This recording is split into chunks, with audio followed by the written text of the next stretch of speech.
జై శ్రీకృష్ణ అలనాటి కథలకి స్వాగతం. ఈరోజు నేను చెప్పబోయే కథ చిన్న పిట్ట కథ. అనగనగా ఒక పిట్ట తన 4 పిల్లలతో కలిసి జీవిస్తూ ఉండేది. ఆ పిల్లలకు కొద్ది రోజులకు రెక్కలు వచ్చాయి. దానిలో ఒక పిల్ల చాలా అల్లరి చేసేది. ఎవరి మాట వినకుండా అటూ ఇటూ తిరుగుతూ ఎగరటం మొదలుపెట్టింది. తల్లి పిట్ట మీదకు వెళుతూ పిల్లలతో మీకింకా రెక్కలు వచ్చాయి కానీ అటు ఇటు తిరగకండి. తిరగడం వల్ల, ఎగరడం వల్ల పొరపాటున కింద పడిపోతారు.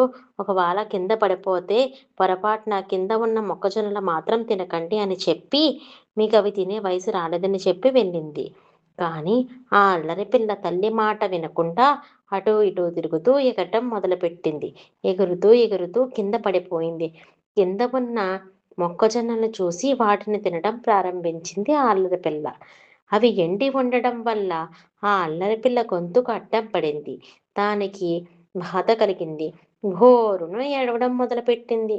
కొద్దిసేపటికి తల్లి పిట్ట అక్కడికి వచ్చింది. అల్లరి పిల్లను చూసింది.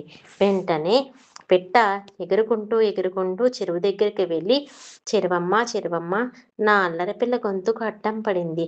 నీరునివ్వవు అంది. చెరువు సరేనని డప్పుతో నీరు తీసుకుని పొమ్మంది. అప్పుడు పిట్ట ఎగురుకుంటూ పెదరాసు పెద్దమ్మ దగ్గరికెళ్ళి, పెద్దమ్మ పెద్దమ్మ, నా అల్లరి పిల్ల గొంతుకు అడ్డం పడింది. చెరువుని నీరు అడిగితే చెరువు డప్పుతో తీసుకుపొమ్మంది. డప్పివ్వవు అంది పెద్దమ్మతో. పెద్దమ్మ అరిటాకు తెచ్చుకో, డప్పు చేసిస్తాను అంది. అప్పుడు పిట్ట ఎగురుతూ ఎగురుతూ వెళ్ళి అరటి చెట్టు దగ్గరికి, అరటమ్మమ్మ, నా అల్లరి పిల్ల గొంతుకు అడ్డం పడింది. చెరువును నీళ్లు అడిగాను. చెరువు డప్పుతో తీసుకుపొమ్మంది. పెదరాసు పెద్దమ్మ దగ్గరికెళ్ళి డప్పు అడిగాను. పెద్దమ్మ అరిటాకు తెచ్చుకో, చేసిస్తాను అంది.